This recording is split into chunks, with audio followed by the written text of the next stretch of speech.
Hey everybody, Justin Barba, Mindful Barbarian. I guess I'm a video making machine today.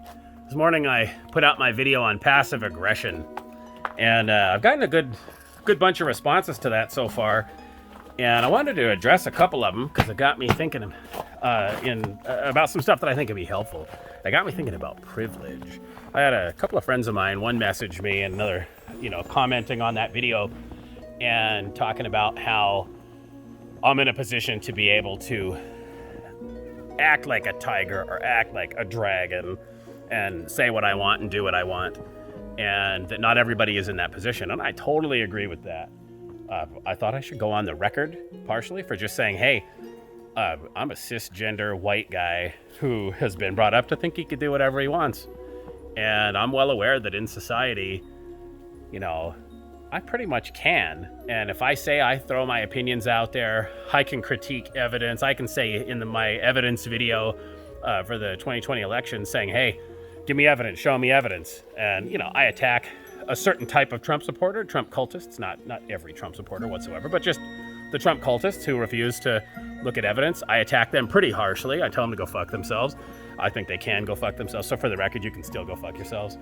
And I do believe that if women were to, many women, if you came out and said the same exact video, word for word, the same stuff I said, they would call you a bitch. They might give you a death threat. Some of them would. I think that's a definite possibility. I have got a 9-year-old daughter. So I think about this stuff a lot because I think about, how it'll work for her. And so talking to my friend this morning about that video, she had said, what about her? If she is half as confrontational as you are and you teach her to be that way, she's going to have a very different experience going through life with that. And I 100% agree. I will say also for the record that while if on a scale I'm super confrontational, because I am, direct, confrontational, aggressive, assertive, all those things, she's the absolute opposite to me. We're like mirror images when it comes to that. And so I've been really working on trying to teach her to be confident, trying to teach her to realize that she has her own voice, and that there are assholes out there who are going to try to stifle that voice and who are going to try to objectify her. We recently, one of our longtime customers just found out that she competed in the 1960 Miss Universe pageant. So we're talking about that, and she's a real cool lady. We're talking about that, and I started teaching my daughter about, what the hell a beauty pageant is. She had no idea. If some snow falls on my head while I'm out here, it'll be funny, I guess. But I hope it doesn't. It's pretty. But anyway, so I've got this customer that was in the 1960 Miss Universe pageant. So we're talking about beauty pageants and what beauty pageants are. And she was very shocked. She had no idea something like that existed. So the concept of objectification of women, came up.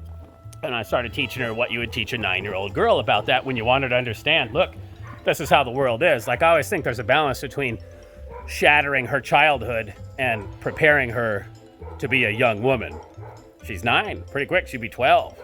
Pretty quick, she's going to be, sexually active, or at least relationship-wise active. So I want her to be prepared for that stuff. Now, I'm not teaching her to act the way I do, but I'll tell you what, I'm trying to teach her to be assertive and stand up for herself, because she does not stand up for herself very well. Sometimes she does, but she definitely just takes the quiet road.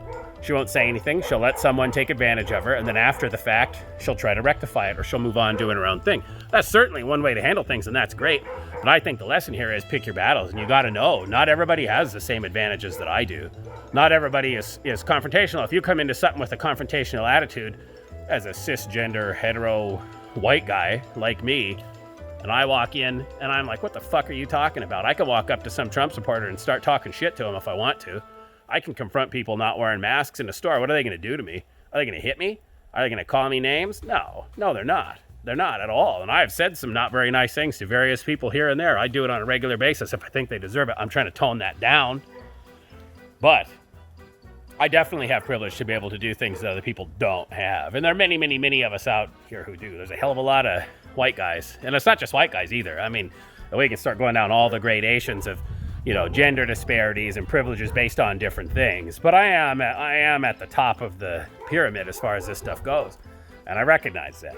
So when I'm telling you to get out there and seize the day in that regard, not just to go live your life, but when I'm telling you to get out there and don't take any shit, Don't let somebody be passive aggressive to you.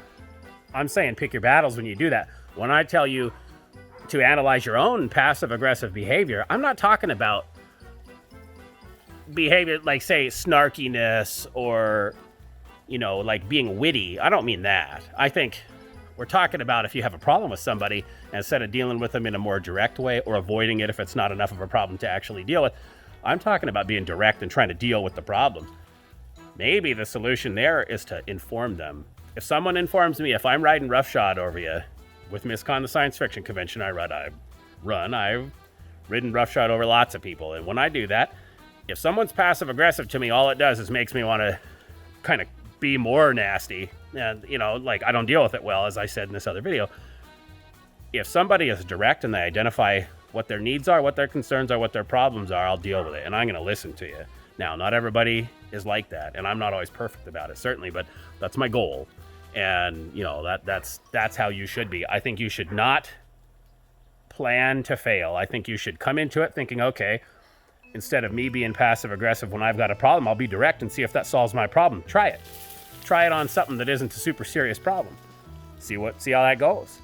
You might be surprised, you know, and when you're successful with that, you're tougher. You're going to recognize, you're going to be proud of yourself because you weren't passive aggressive when you could have. Oh man, I just realized I was talking, and for some reason this thing stopped recording. Get out there and seize the day. And, you know, you can look at that in multiple ways. I generally mean it by get out there and do something creative, something cool, something that energizes you, something that makes you feel like you're living your life and not just wasting time, biding time. Also, you could apply that to seize the day by seize your own life, seize it by the horns. Check yourself out. If you need to stand up for yourself, stand up for yourself. Pick your battles, but get out there and stand up for yourself. Don't let people treat you poorly. And get out there and do that. Also, if you like what I'm doing, please like and subscribe. I know it's something everybody says it all the time with these videos, but like, subscribe, notifications, it does help a channel grow. And even though this is an infant channel, I've got fewer than 70 subscribers right now, 2 weeks in. Please do so, especially if you like what I'm doing. So anyway, get out there and seize the day.